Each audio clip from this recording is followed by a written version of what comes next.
donc sur Jonas, chapitre 4. Et je vous avoue que j'ai été grandement béni par l'étude de ce prophète que nous trouvons dans les Écritures, donc de Jonas. Juste pour vous rappeler, donc, dans le chapitre 1er, on avait vu ce que Dieu demande à Jonas. Tu vas aller à Ninive, la grande ville. Maintenant, tu vas aller lui dire, il y a un jugement qui s'en vient. Il faut vraiment que ces gens-là se repentent. Jonas entend le message et puis il s'en va à Ninive, qui à l'époque, c'était le bout du monde. Alors maintenant, Dieu, dans sa sagesse, attend Jonas et lui réserve une grande surprise dans le chapitre 2. Et c'est là maintenant que Jonas, quelqu'un me disait cette semaine, c'est-tu vrai, Jonas, dans la baleine? C'est-tu vrai? C'est-tu ça? Mais ce n'est pas une baleine nécessairement. Alors, ça serait une sorte de poisson qui viendrait d'une famille de requins et pouvant mesurer même jusqu'à 20 mètres, qui veut dire quand même 60 pieds. Alors, j'imagine que c'est quand même extrêmement grand. Et on voit dans le chapitre 3, maintenant que Dieu revient, la parole de l'Éternel fut adressée à Jonas une seconde fois en ces mots. « Jonas, lève-toi et va à Ninive et proclame-y la publication que je t'ordonne. » Ouf! Ce coup-là, Jonas n'avait pas envie de rire du tout.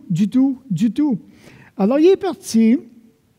Et là, maintenant, ce matin, on va voir que Dieu n'a pas fini avec son serviteur.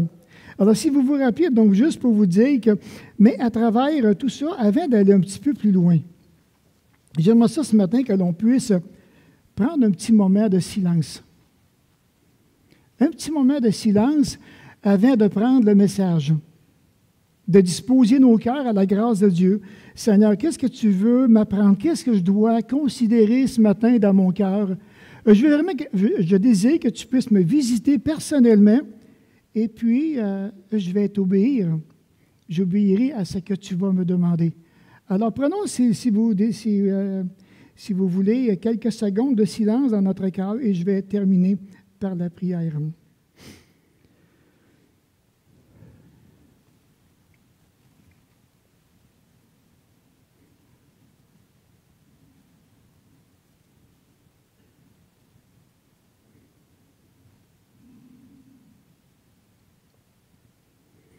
Alors, Père Céleste, n'est-ce pas toi qui dis que la paix de Dieu qui surpasse toute intelligence va garder nos cœurs et nos pensées en Jésus?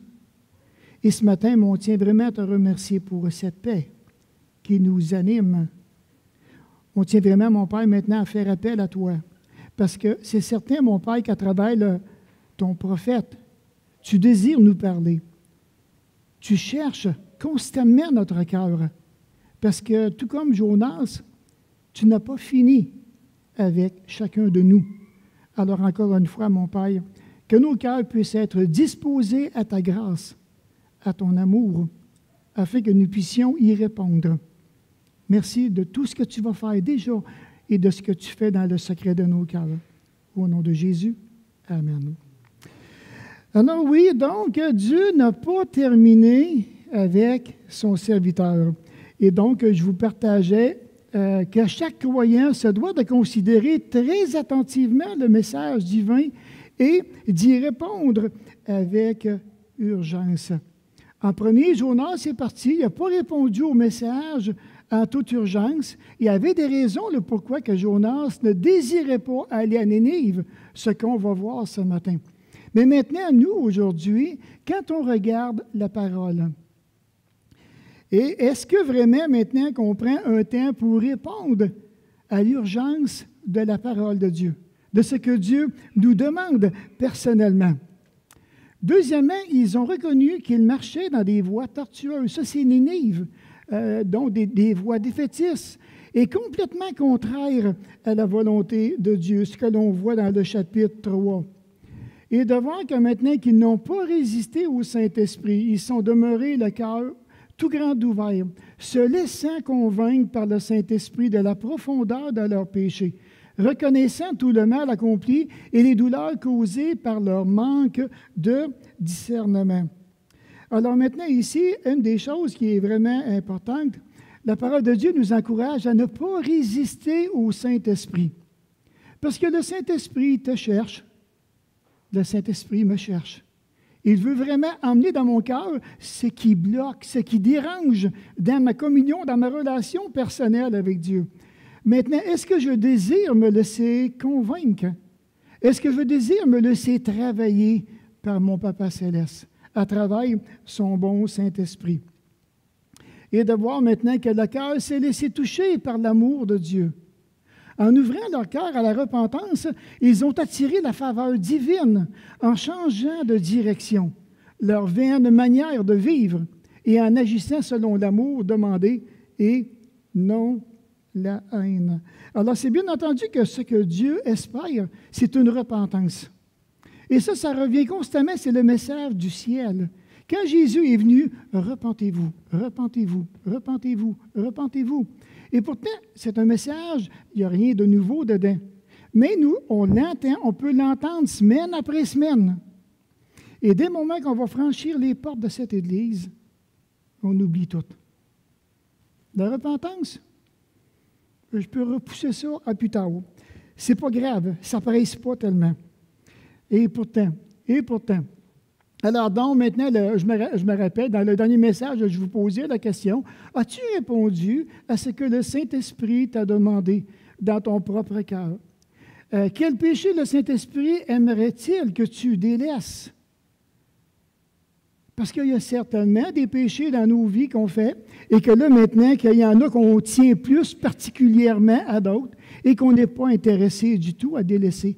On n'est même pas intéressé à le confesser. C'est quelque chose, là. Réponds-tu avec empressement à son amour ou demeures-tu indifférent? Je vous dirais donc, dans la prochaine, il va y aller, réjouis le cœur de Dieu, ton Sauveur, et abandonne la mauvaise voie. C'est trop payé sur ce chemin dévastateur de ton cœur. Pas de repentance, nous deviendrons de plus en plus méchants. Et c'est une observation que j'ai faite au cours des années de vie chrétienne. J'ai même rencontré des chrétiens que pourtant, ils savaient qu'ils devaient exercer une repentance, mais à cause d'un cœur endurci, j'ai vu au fil des années de plus en plus de méchanceté dans la vie du cœur d'un chrétien. Quel dommage! Quel dommage dans son entourage, quel dommage dans sa famille, quel dommage auprès des enfants. Des enfants qui, aujourd'hui, vont reprocher à leurs parents des choses inimaginables. Pourquoi? Parce que les parents ne se sont pas repentis en tant que chrétiens, en tant qu'enfants de Dieu. Alors, ce matin, dans Jonas, on va regarder Jonas, chapitre 4. Je vais vous le lire. Si vous avez vos Bibles, je vous encourage beaucoup à prendre vos Bibles. Et puis, je vais lire Jonas, chapitre 4. Il y a juste 11 petits versets. Ce n'est pas tellement long. Mais vous allez voir ce matin, j'ai hâte de vous partager ce que le Seigneur a mis à mon cœur à travers cette étude. Donc, le chapitre 4 commence en disant « Cela déplut fort à Jonas, et il fut irrité. Il implora l'Éternel et il dit « Ah, Éternel, n'est-ce pas ce que je disais quand j'étais encore dans mon pays? C'est ce que je voulais prévenir en fuyant à Tarse, car je savais que tu es un Dieu compatissant et miséricordieux, lent à la colère et riche en bonté, et qui te repent du mal. Maintenant, Éternel, prends-moi donc la vie, car la mort m'est préférable à la vie. » L'Éternel répondit, « Fais-tu bien de t'irriter? » Et Jonas sortit de la ville et s'assit à l'orient de la ville. Là, il se fit une cabane, et il se tient à l'ombre, jusqu'à ce qu'il voie ce qui arriverait dans la ville. L'Éternel Dieu fit croître un ricin, qui s'éleva au-dessus de Jonas pour donner de l'ombre à sa tête, et pour lui ôter son irritation. Jonas éprouvait une grande joie à cause de ce ricin, mais le lendemain, à l'aurore, Dieu fit venir un ver qui rongeait le ricin. Et le ricin sécha. Au lever du soleil, Dieu fit souffler un vent chaud d'Orient, et le soleil frappa la tête de Jonas, au point qu'il tombait en défaillance. Il demanda la mort. Il dit, la mort m'est préférable à la vie. Dieu dit à Jonas, fais-tu bien de t'irriter à cause du ricin? Il répondit, je fais bien de m'irriter jusqu'à la mort. Et l'Éternel dit, tu as pitié du ricin qui ne t'a coûté aucune peine et que tu n'as pas fait croître et qui est né dans une nuit et qui a péri dans une nuit. Et moi, je n'aurai pas pitié de Ninive, la grande ville dans laquelle se trouvent plus de 120 000 hommes qui ne savent pas distinguer leur droite de leur gauche et des animaux en grand nombre. Et c'est intéressant de voir maintenant, quand ce matin, on va regarder que lorsque la volonté humaine se heurte à la volonté divine, l'effet de colère et d'irritation ne tarde pas. Cette semaine, vendredi, j'ai rencontré 3 personnes qui sont venues chez moi. Et puis, on a commencé à regarder la parole. C'est bien entendu, il y avait des questions qui venaient sur la parole. Et à travers ça, il y avait un couple qui disait avoir accepté Jésus-Christ. OK. Alors là, maintenant, ces gens-là demandaient le baptême. Mais un instant, avant d'aller au baptême, on va examiner ce que vous faites. Alors, j'ai pris la parole et on a commencé à regarder lentement ce que la parole disait concernant les couples, les gens qui se disent chrétiens puis qui couchent ensemble, qui ont des relations sexuelles ensemble. Ouf! On a touché un sujet, et je vous dis, vraiment hot, vraiment chaud, croyez-moi.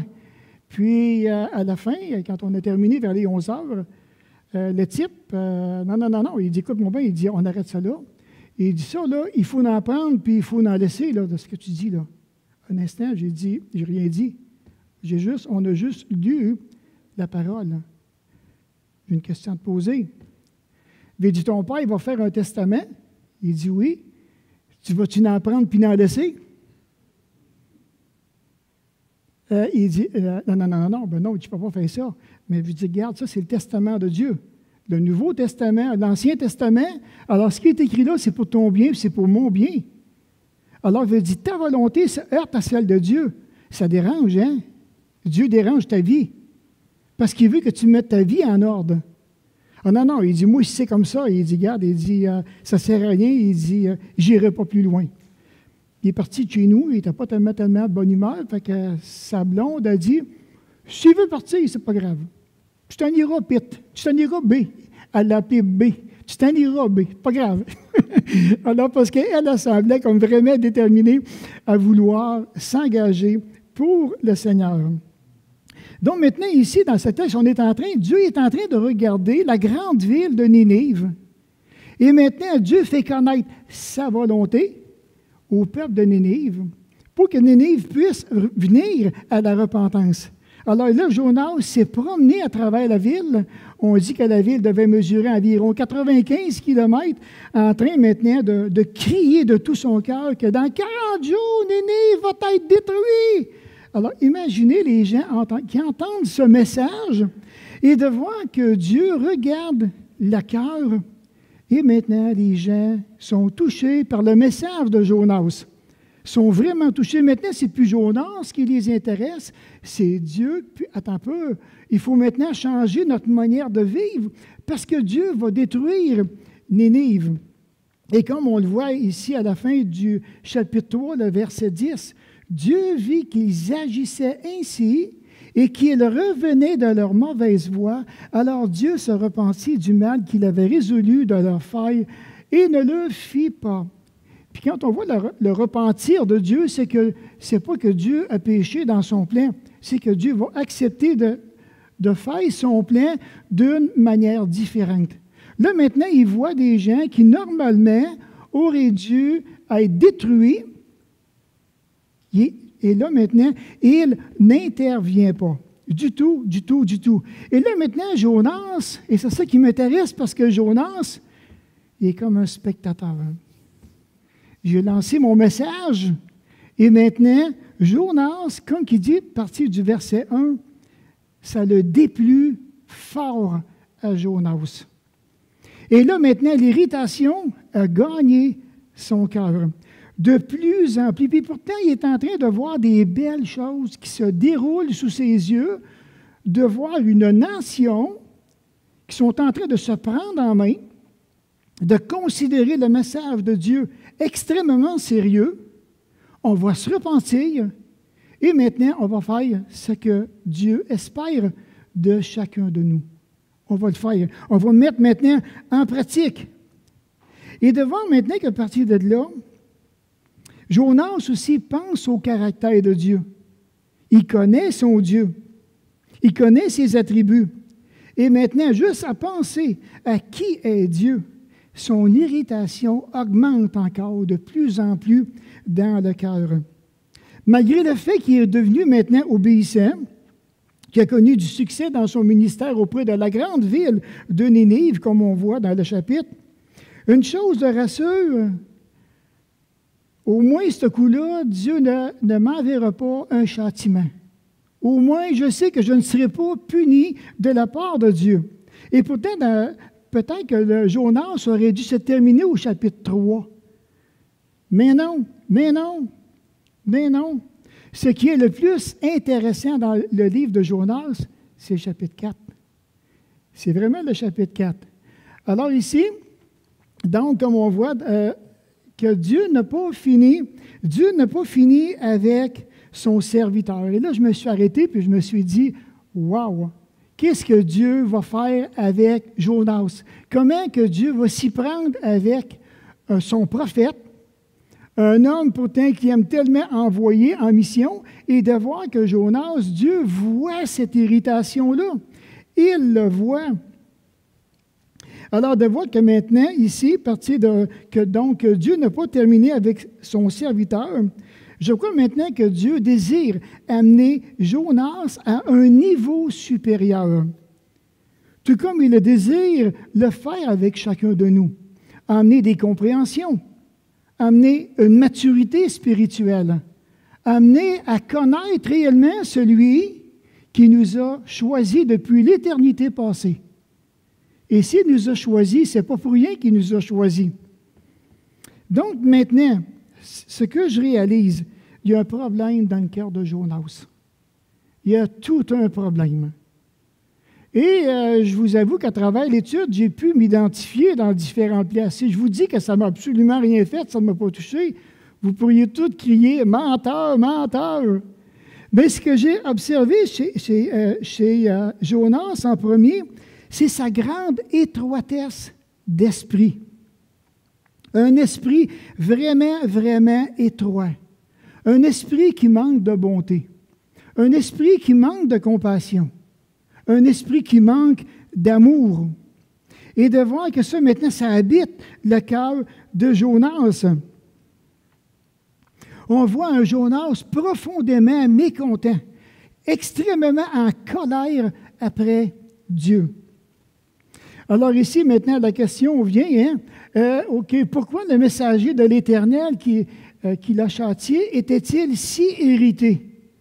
Parce que dans le fond, peut-être que vous, comme moi, ça vous est déjà arrivé de vivre des périodes d'irritation, des gens qui nous irritent. Parfois, l'épouse peut nous irriter, parfois le mari peut nous irriter, parfois même les enfants peuvent nous irriter, et Dieu peut nous irriter. Tout comme on va le voir ce matin, là. Jonas, là, la source de son irritation, c'était réellement Dieu. Alors ici, maintenant, peut-être que Jonas s'est dit, par souci de réputation, quand même, je suis un prophète de l'Éternel. Là, ça n'a pas de bon sens en tant que prophète, en tant qu'en parenthèse de titre. Non, peut-être qu'il craignait le souci de cette réputation-là. Ou bien parce que le jugement qui était annoncé ne se produisit pas. Et ça devient vraiment irritant parce que moi, j'ai annoncé qu'il y a un jugement qui s'en vient, puis ça ne vient pas, ce jugement-là. Ou bien craignait-il d'être à risée de ses compatriotes?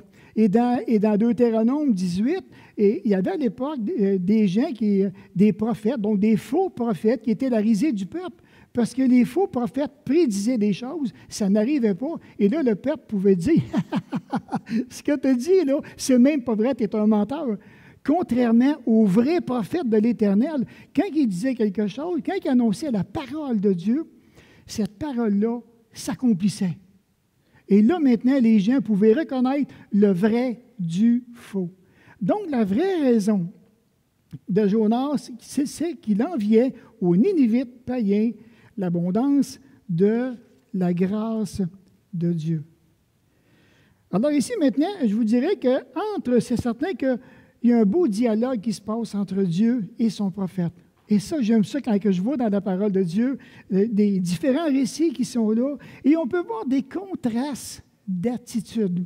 On est tous contents de dire, quand on accepte le Seigneur Jésus-Christ, Dieu désire construire le caractère de Christ dans nos vies. Et là, on me dit, « Wow, c'est beau. C'est vraiment beau que Dieu puisse construire le caractère de Christ dans ma vie. Mais on est-tu prêt à en payer le prix? » Ça, c'est différent. C'est vraiment différent. Donc ici, Jonas a dû se repentir lui-même de sa désobéissance au chapitre 2 dans le ventre du poisson. Il avait pourtant obtenu miséricorde divine devant ce châtiment. Donc, Jonas, dans le ventre, en train de réfléchir à son Dieu, en train de réfléchir qui est ce Dieu merveilleux auquel il se trouve à son service, à travers sa désobéissance, il va maintenant demander le pardon et Dieu accorde la miséricorde à Jonas. Miséricorde vraiment agréable. Il avait obtenu le pardon entier de la part de celui qui l'a envoyé en mission, mais à cause de son étroitesse d'esprit, de son manque de bonté, de son manque d'amour, de compassion, il n'était pas disposé à avoir les mêmes grâces accordées aux Ninivites. Voyons, ça n'a pas de bon sens. Et ça, maintenant, on peut comprendre parce que Jérémie, lui, il dit « Le cœur de l'homme est tortueux par-dessus tout. Il est méchant. Et qui peut le connaître? » Tortueux, qui veut dire qu'il fait des tours, qui fait des détours. Regarde, ça se promène comme ça. Et là, maintenant, on peut avoir un esprit très, très, très étroit. J'ai déjà eu personnellement un esprit très étroit. Et j'avoue personnellement que j'étais réellement pas à l'aise dans cet esprit d'étroit-là. Ça a pris vraiment que Dieu puisse me briser pour apporter des compréhensions nouvelles dans mon propre cœur. On dit maintenant ici que beaucoup de chrétiens dans notre monde contemporain ressemblent à Jonas. Qui parmi nous n'a pas eu la pensée un jour qu'il serait capable de faire mieux que n'importe qui? Des fois, tu vas arriver devant des situations, puis tu vas dire hey, c'est pas dur de faire mieux que lui. Pas mieux que faire mieux qu'elle. Hey, c'est pas des 100 watts, ça, là. Je te le dis, là, moi, je pense vraiment que je serais capable de faire bien mieux que ça. Ou bien, je pense que je serais capable de gouverner le monde. Quand je regarde les présidents qu'on a aujourd'hui, ou bien les premiers ministres, on pourrait dire, hey, moi, je pense là, que être à leur place, là, je te dis que je te brasserai ça, puis on est bon. Hein? Non, mais c'est vrai, on peut quand même se flatter un petit peu. Être capable de gouverner le monde. Il y en a un qui va le gouverner dans pas grand temps, ça va être l'Antichrist, qui va venir, puis ça va être pour un court temps qui va gouverner le monde. Ou bien maintenant, on va dire, on regarde dans l'Église locale. Je suis capable de faire mieux que le pasteur. Pas de problème. S'il y en a un qui veut, qui vient m'avoir le mettre dans mes souliers, ça va me faire plaisir. Je suis capable de faire mieux que lui. J'ai pas de problème avec ça. Du tout. Mais nous pensons que nous sommes capables de faire mieux que Jonas. C'est bien nous autres. C'est bien la nature humaine. On est tortueux, puis par-dessus tout. Donc, ce qui irritait le plus Jonas, c'était la grâce que Dieu pardonne. Cette grâce que Dieu pardonne tout. Alors, si tu t'es pensé mieux qu'un autre un jour, T'es-tu réellement repenti? T'es-tu réellement repenti? As-tu vraiment vu dans ton propre cœur que Dieu va diriger, puis Dieu va donner des dons, des capacités à certains que toi, tu n'as pas et que moi, je n'ai pas? Lorsque la volonté humaine se heurte à la volonté divine, l'effet de colère et d'irritation ne tarde pas. Pauvre Jonas. Jonas faisait preuve d'un grand zèle amer pour que les Ninivites soient jugés selon sa perception à lui, personnellement, au lieu d'être délivrés et au lieu d'être pardonnés. Pensant mieux savoir que Dieu, quelle est la marche à suivre. Moi, Seigneur, là, m'a te montré mon irritation, là, puis dans mon cœur, là, ôte ton amour, tasse ta miséricorde, juge ce peuple-là. Ils en ont assez fait. C'est un peuple qui est méchant. C'est un peuple qui détruit tout le monde. Mais un terme à tout ça. Avons-nous remarqué la puissance du zèle amer qui se manifeste en nous? Le cœur est vraiment méchant lorsque nous considérons tout ce qu'une personne peut nous faire à nous personnellement. Comment est-ce que notre cœur devient vraiment méchant? On peut devenir très en colère lorsque nous savons comment que Dieu travaille. Ça peut arriver vis-à-vis des viols. Pensons aux viols. Pensons au meurtre, la fraude. Pensons à la pédophilie, les abus psychologiques, les abus sexuels. Prendre plaisir à tout humilier autour de soi. À faire preuve d'hypocrisie, de manipulation. Notre châtiment serait extrême à l'égard de certaines personnes qui vont agir comme ça envers nous. On aimerait exercer notre propre justice. Et même si on pourrait être certain de ne pas se faire prendre, peut-être qu'on irait jusqu'au meurtre. Seigneur, détruis tous ces gens-là dans notre cœur. C'est ça. C'est ça. Donc, vous étiez morts par vos offenses et l'incirconcision de votre chair. Il vous a rendu à la vie, en nous faisant grâce de toutes nos offenses. Et ça, on oublie ça. On oublie ça. On est prêt à tout voir dans l'œil de l'autre, dans le cœur de l'autre, ce qui se passe. Mais que se passe-t-il dans mon propre cœur? Combien de fois que j'ai offensé à multiples reprises le Seigneur, que j'ai outragé sa grâce? Combien de fois que je l'ai fait? À maintes et maintes reprises. Est-ce que j'ai oublié ça? Il m'a rendu à la vie. Il m'a fait grâce de toutes mes offenses. Et moi, je ne suis pas prêt à faire grâce à qui que ce soit. Parce qu'il m'a offensé, parce qu'il m'a blessé, parce qu'il m'a cherché, parce qu'il m'a détruit. Et je ne comprends pas maintenant tout ce qu'il a fait dans ma vie. Lui, il ne comprend pas ce qu'il a fait dans ma vie, dans mon cœur, les dommages qu'il a amenés à mon âme, à mon esprit. Puis Seigneur, tu voudrais que j'y fasse grâce? On n'est pas sur la même planète, tu crois bien. On n'est pas sur la même planète. Tu m'en demandes des affaires. Mais il demande pardon accompagné, mais maintenant tu es devant quelqu'un qui demande pardon accompagné d'une vraie repentance. Et Dieu va lui pardonner. Quelqu'un maintenant qui t'a offensé, qui a été, je vais dire, baveux, qui t'a vraiment fait de la peine, qui t'a détruit, il a détruit ta réputation, il demande pardon, puis Dieu va lui pardonner avec une vraie repentance. Puis ça paraît dans sa vie, Dieu lui a pardonné. Ah!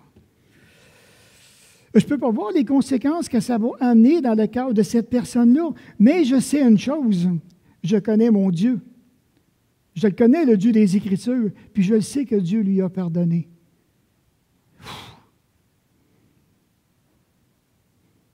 Voyez-vous le décor? Ah, c'est choquant. Moi, ce gars-là, ou cette fille-là, ou ce couple-là, je pense que j'aurais été vraiment à l'extrême dans une folie. Dieu, il dit non, il dit, moi, Michel, je ne peux pas agir de même. Jonas,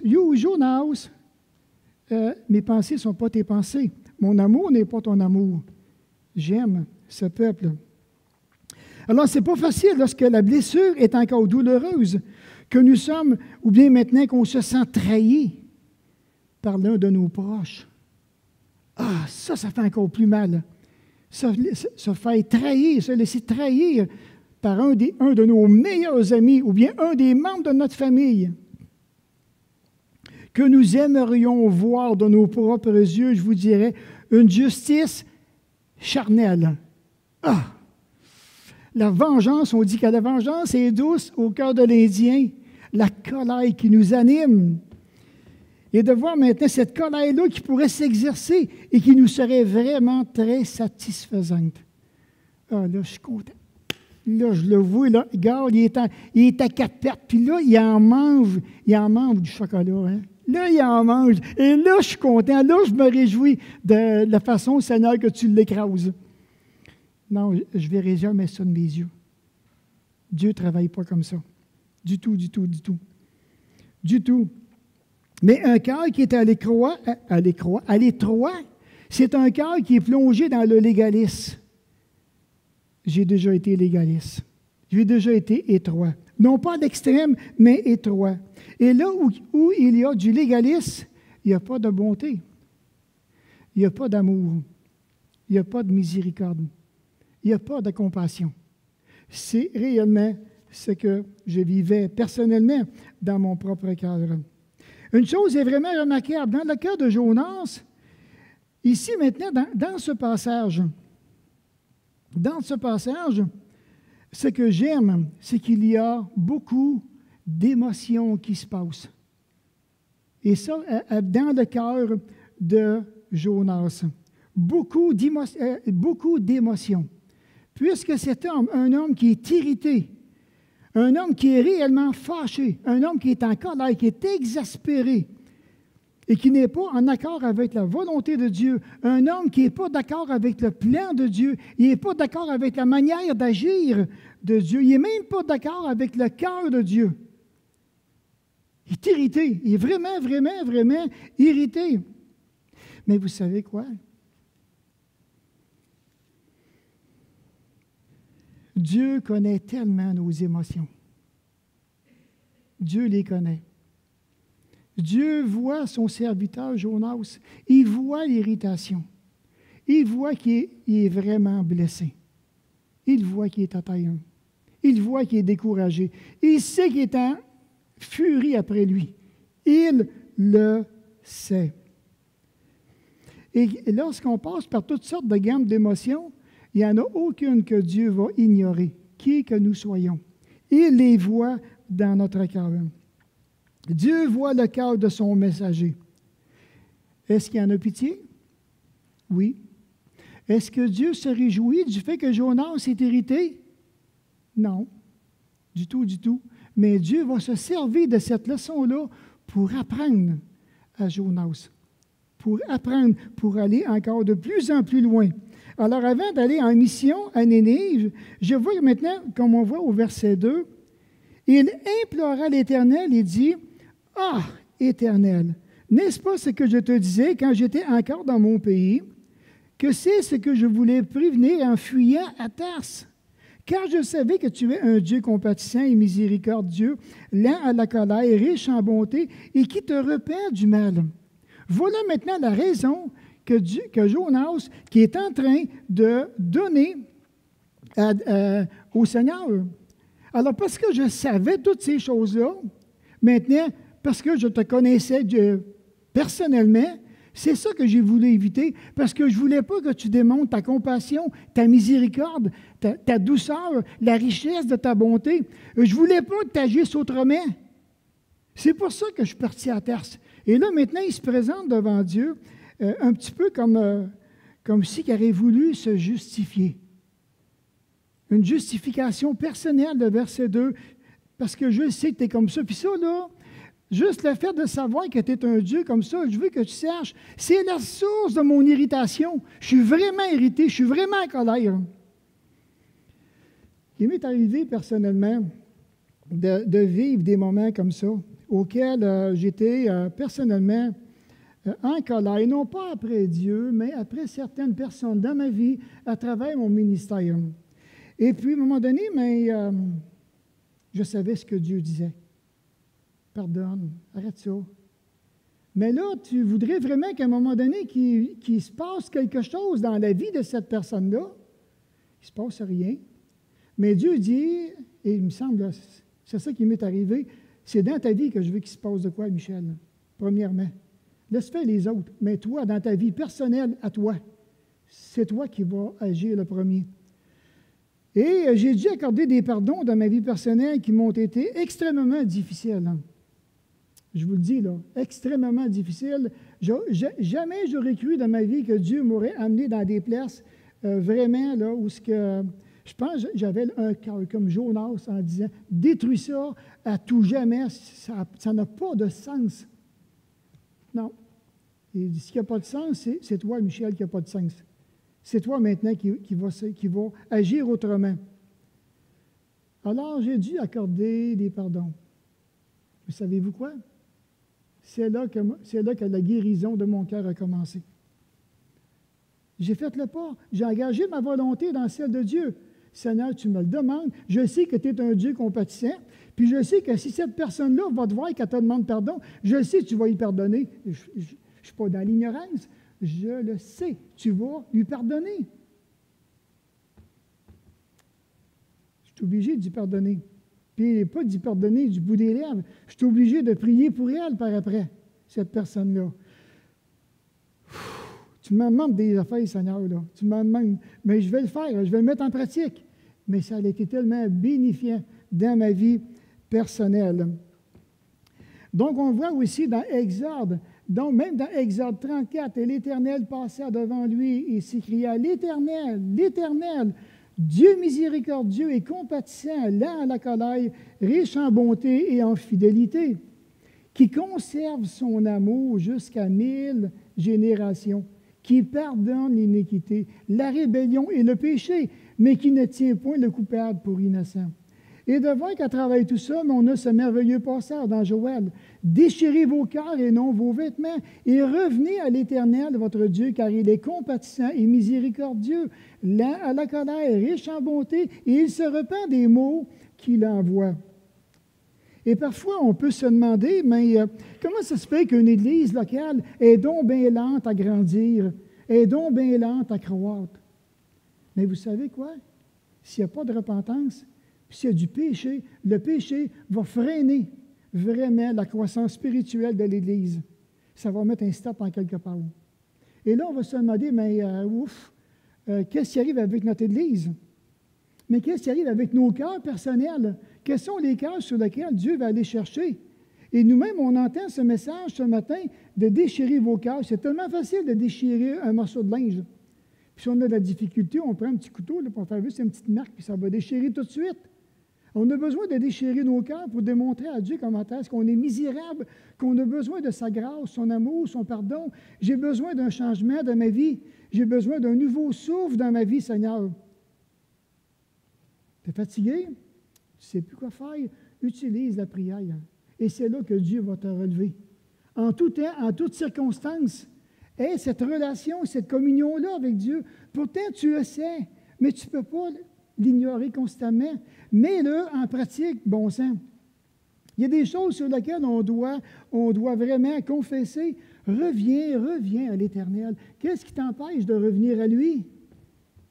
Oublie pas, c'est peut-être même, tu vas dire, mais quand je regarde ma vie en arrière, regarde en arrière, tout est pardonné. Youhou! Tout est pardonné. Pourquoi maintenant qu'on se laisserait arrêter par notre passé puis dire j'ai tellement fait des affaires grandes ou baveuses dans ma vie, c'est impossible que Dieu qui enlève tout ça. C'est tout enlevé si tu lui as demandé pardon. Le sang de Jésus-Christ nous lave et nous purifie de tout péché.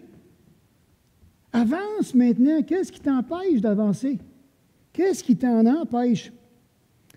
Alors ici maintenant, donc, je dirais, mon cher Jonas, sans éprouver aucune honte, il met à nu les motifs misérables de son propre cœur. Il ne peut supporter que Dieu fasse grâce aux Ninivites. Ta bonté, ton amour, ta miséricorde, ta compassion, tes lents à la colère, ta douceur. je ne suis plus d'accord avec toi. C'est bien simple, je ne suis plus d'accord. Bouge, fais quelque chose, viens en jugement avec ce peuple-là. Donc, dans l'irritation de son cœur, il cherche cette justification personnelle de son geste d'avoir fui Dieu. Il le dit clairement. Voilà, Seigneur, ce qui m'a irrité. C'est ton caractère qui mérite. Ton amour. Tout ça, là, dans le verset 2, là, c'est pour ça que j'ai fui à Tarse. Mais Dieu le savait. Il n'est pas en train d'apprendre une leçon à Dieu, là, puis pas pantoute. Pas pantoute, parce que Dieu le savait. Et de voir que l'irritation, écoutez, c'est vraiment spécial, parce que son irritation, sa colère, est rendue tellement à bout. À 3 reprises dans le texte, il demande la mort. La mort m'est préférable à la vie. Garde, je suis juste à un souffle, puis garde, finis-en donc avec moi. Ben non, il me semble de voir Dieu, pauvre Jonas. Si j'en finis pas avec les Nénivites, penses-tu qu'on va en finir avec toi? Ben non, je ne peux pas faire ça. Au contraire. Et de voir que Dieu encore cherche le cœur de son serviteur. C'est plate de constater que certains de nos désirs deviennent contradictoires et déraisonnables lorsque nous nous laissons aller à la susceptibilité et l'irritation. N'est-ce pas? Quand on tombe, on devient suspect dans notre cœur, qu'on laisse la suspicion gagner notre cœur, qu'on laisse l'irritation, le niveau d'intensité d'irritation monter dans notre cœur. C'est plate comment que nos désirs peuvent devenir vraiment contradictoires. Et de voir ici maintenant que Dieu demeure toujours près de Jonas, toujours près de son cœur. Parce que ce que Dieu désire, c'est d'avoir un cœur à cœur avec son serviteur. Et ça, j'aimais ça. Jonas, pendant un temps, qui n'est vraiment pas de bonne humeur, là, qui est en train d'étaler sa raison, maintenant, au verset 4, Dieu dit, Jonas, fais-tu bien de t'irriter?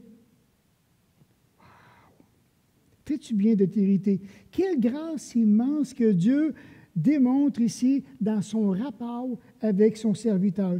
Quelle belle manifestation de grâce, d'amour, de douceur, de patience devant un homme aussi chicanier. Quelque chose, quand vous y pensez. La douceur de Dieu est vraiment remarquable. Il ne lui fait aucun reproche. C'est intéressant, hein? Aucun reproche. Dieu se souvient de lui dans le ventre du poisson.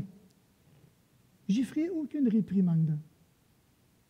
Je ne réprimanderai pas mon serviteur du tout. Du tout, du tout. Puis en plus, je n'ai pas l'intention de le punir, comme je l'ai puni dans le 2e chapitre. Mais là, présentement, je n'ai pas l'intention de le punir. Au contraire, Dieu voit à quel point son serviteur est égoïste. Jonas, tu es vraiment arrogant. C'est ça qu'il est en train de lui dire. Par ton comportement, tu es tellement arrogant dans tes propos que tu me partages. Et Dieu, dans le fond, qu'est-ce qu'il fait? Il va tenter de faire sortir l'égoïsme du cœur de ce Jonas. Pour que Jonas puisse vraiment se voir sous un autre jour, son jour de colère, son mécontentement, de son orgueil personnel. Alors le Seigneur lui pose vraiment cette question. Fais-tu bien de t'irriter? Dans une autre version, c'est fais-tu bien de te mettre en colère? Jonas, quels sont vraiment les motifs de ton cœur pour lesquels tu demeures dans l'irritation? Quels sont réellement ces motifs-là? Au même instant, peut-être que je te parle ce matin, il est possible que tu éprouves beaucoup d'irritation, beaucoup de colère envers une personne quelconque qui t'a fait beaucoup de mal.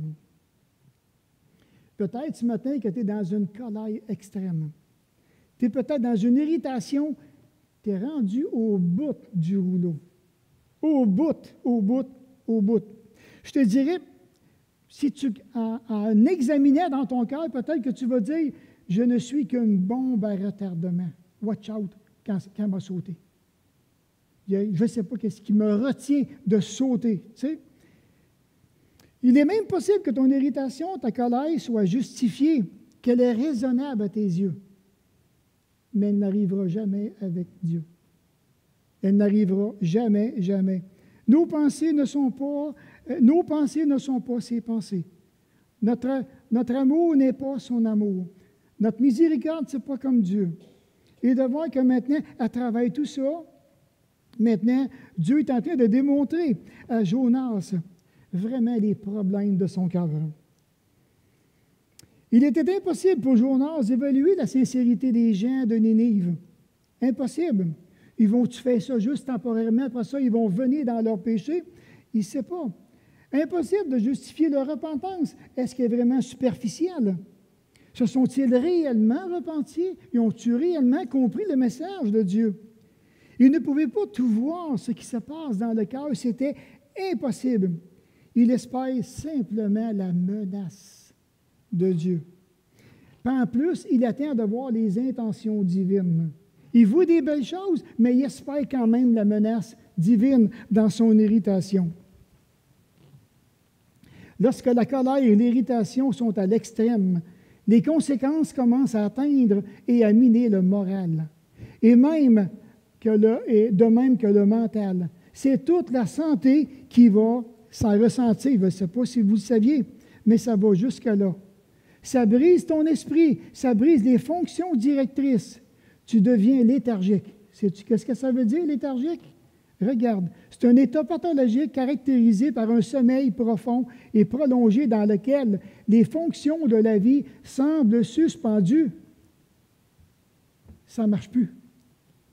Ça ne marche plus. Je traîne dans ma vie. Il y a des fonctions de la vie qui sont là, qui devraient être en vigueur, et elles ne le sont plus. À cause, justement, de mon étroitesse d'esprit. Parce que je voudrais tellement avancer. Je vois d'autres personnes qui avancent. Mon ami, on dirait qu'ils ont le vent dans les voiles. Je ne suis pas capable. Parce que dans mon état d'âme, dans mon état d'esprit, il y a des choses auxquelles c'est brisé. Complètement brisé.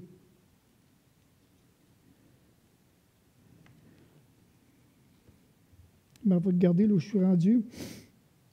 OK, oui. Donc, réalisez-vous combien maintenant c'est important de considérer les questions que le Seigneur pose dans sa parole. Quand il dit à Jonas, fais-tu bien de t'irriter? Et je pense que c'est des questions sur lesquelles nous-mêmes, quand on passe par l'irritation, qu'on devrait se poser. Pourquoi je suis irrité, là? Qu'est-ce qui se passe? D'où vient cette irritation-là? Qui m'irrite? Quelles sont les causes de mon irritation? Parce que Dieu ne veut pas que tu demeures dans cet état-là. Puis il y a des gens qui ont demeuré là-dedans ça pendant des années, même, je dirais, toute leur vie. Et de voir que Dieu, maintenant, continue à chercher Jonas. Il lui pose la question, mais Jonas, lui, maintenant, il s'en va. Il va aller se construire une petite cabane, en quelque part, comme il dit au verset 5. Donc, il est sorti de la ville et s'assit à l'orient de la ville. Là, il se fit une cabane et il s'y tient à l'ombre jusqu'à ce qu'il voie ce qui arriverait dans la ville. Puis dans le fond, je dis, quelle belle sollicitude de la part de Dieu. Et de voir que Dieu va s'occuper de son homme pour lui procurer un bien-être physique. Dieu cherche le cœur de son serviteur. Et c'est là maintenant que Dieu va envoyer un ricin. Je ne sais pas si vous avez déjà vu un ricin. Je ne sais pas si vous pouvez bien le voir. On dit que c'est une plante qui s'appelle Palma Christi. Elle est d'origine de l'Inde, de la Palestine, de l'Arabie, d'Afrique et de l'Europe du Sud-Est. Et elle atteint d'ordinaire environ 2,50 m à 3 mètres de haut. Concernant le ricin, on dit que c'est un arbre qui a des grandes feuilles et pousse en quelques jours, mais se dessèche aussi très, très facilement à la moindre blessure à la tige, simplement à la tige de son arbre qui est très, très tendre. L'ombre de cette plante fournie à Jonas le rendit, celui-ci, aussi heureux qu'il était irrité. Et ça, on le voit à partir du verset 6, quand que l'Éternel fit croître le ricin qui s'élevait au-dessus de la tête de Jonas pour lui donner de l'ombre à sa tête et pour lui ôter son irritation. Ah tiens, voilà comment que Dieu travaille. Dieu veut accorder une petite bénédiction d'un arbre pour enlever l'irritation de Jonas. Voyez-vous comment que Dieu il est sage, comment est-ce qu'il est fin, comment est-ce qu'il est délicat. Et souvent, on ne le voit pas. On ne s'en aperçoit pas. Du tout, du tout, du tout. Et Jonas éprouvait une grande joie à cause de ce ricin. Enfin, je vois mon serviteur qui est heureux, mon serviteur qui est joyeux pour la première fois à travers les 4 chapitres de Jonas. Puis c'est le seul verset ici qu'on voit maintenant Jonas dans toute sa joie, tellement qu'il est épanoui à travers ça. Jonas, donc, dans une joie égoïste, qui a dû maintenant perdre son confort personnel. Et là, maintenant, je peux profiter enfin de ce que Dieu me donne. Mais Dieu poursuit le cœur de son serviteur. Dieu veut montrer à Jonas ce que la leçon qu'il voulait lui apprendre par le ricin. Alors donc, il est en train de dire à Jonas, Jonas, si tu peux éprouver une grande joie comme je le vois à cause du ricin que je t'ai donné, peux-tu me comprendre maintenant la joie que moi j'ai éprouvée quand j'ai vu Nénive se repentir? Voyez-vous comment Dieu travaille? Dieu a amené Jonas sur le terrain de la joie, puis Dieu lui dit, je l'ai cette joie-là, moi aussi, à cause de l'attitude du peuple, parce que les gens se sont repentis. Et comme vous savez tous maintenant, après ça, il y a eu le ver.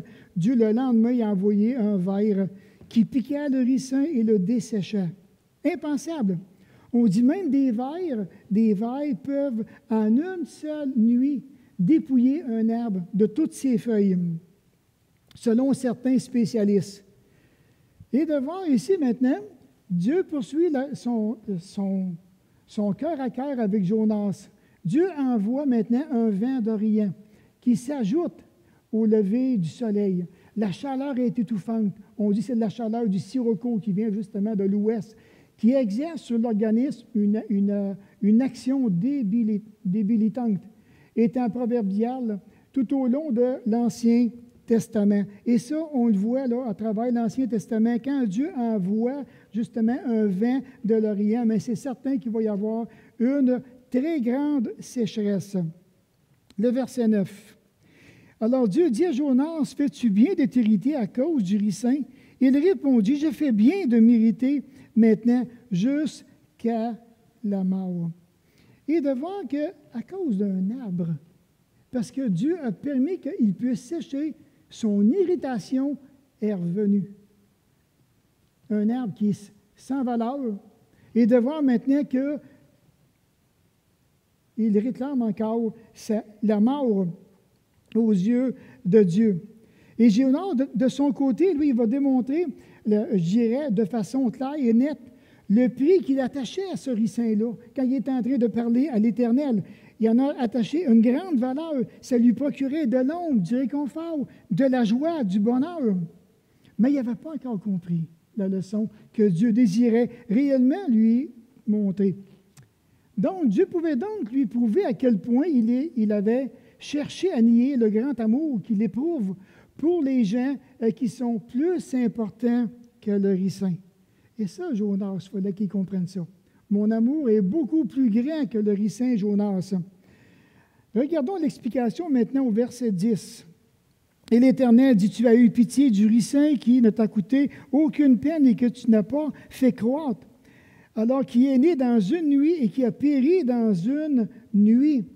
Et de voir maintenant partir ici le verset 10, donc c'était cette plante-là, on dit imaginez si Jonas aurait eu une plante qui aurait eu une croissance lente, Dieu n'aurait pas pu agir de façon aussi exacte comme il l'a fait dans une nuit qui a fait pousser le ricin.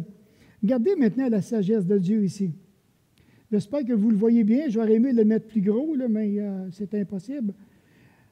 Alors, il dit à Jonas, si tu as pu attacher tant d'importance au ricin, qui t'a servi et a comblé tes désirs, à une plante qui ne t'a coûté ni souci, ni labeur, ni travail, ni sacrifice, ni plantation, ni arrosage, ni surveillage, ni émondage, à une plante d'une durée éphémère, qui pousse et se fane avec la même rapidité. Alors, comment empêcherai-je mon amour et ma miséricorde de couler à discrétion pour les multitudes de mes créatures, œuvre de mes mains que j'ai élevées, couronnement de tous mes actes créateurs, nourri, entouré de mes biens qui ne cesseront jamais d'exister. Y a-t-il eu jamais amour et miséricorde de plus grand? Alors, c'est bien entendu maintenant que lorsque Dieu continue le récit, donc il désirait vraiment intervenir auprès donc de 120 personnes qui ne connaissaient même pas la gauche de leur droite. Et on dit que les 120 personnes, souvent que c'était, on parle de des enfants qui, à l'époque, donc l'enfance se terminait pour certains à 3 ans et pour d'autres à 7 ans. En terminant, laissez-moi vous partager les grands objectifs du livre de Jonas. Ce livre nous dévoile les sentiments du serviteur de Dieu, dont le cœur était insensible à l'amour d'un Dieu passionné pour les missions. C'est intéressant. Le cœur était insensible à l'amour de Dieu passionné pour les missions. Préférons-nous demeurer à l'ombre de nos ricins au lieu de voir les messages de Christ prêchés aux extrémités de la terre, tant aux Juifs qu'aux païens? Que faisons-nous à l'égard de la bonté, de l'amour, de la grâce envers les âmes plongées dans les ténèbres et l'ignorance du péché? Dieu n'acceptera jamais d'être limité par l'étroitesse de nos sentiments humains, car à cause de sa nature bénie, il ne peut qu'éprouver de la compassion. Donc, la miséricorde divine ferait-elle défaut, alors que la parole de Dieu montre clairement qu'il prend plaisir aux supplications et de ses créatures, qu'il désire sauver autant les Juifs et les païens en réponse à la foi dans le Seigneur Jésus-Christ, qu'il est riche en bonté à l'égard de tous, sans exception de personne? Qu'en est-il ce matin? Qu'en est-il de chacun de nous? Qu'en est-il de tout ce que je vous ai partagé ce matin? De ton cœur, de ton amour, de ta compassion, de ta tendresse, de ta douceur? Qu'en est-il? Où est-ce que tu es rendu à travers tout ça? On va se courber dans un mot de prière.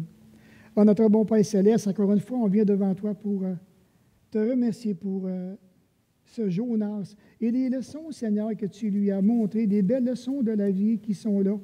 Et puis auquel Jonas, certainement avec une méditation de ta parole, une méditation sur toi-même, les questions que tu lui as posées, les événements qui sont arrivés dans sa propre vie, je veux penser, mon Père, que Jonas, par la suite, s'est repenti et puis qu'il a recommencé une nouvelle phase avec toi. Encore une fois, mon Père, merci pour ces leçons précieuses que tu nous enseignes et à travers tout ça, mais merci pour ta patience envers nous que tu ne cesseras jamais de manifester. Merci pour ta douceur, ton amour, ton pardon, ta miséricorde. On t'en est pleinement reconnaissant. Merci pour toutes choses au nom de Jésus. Amen.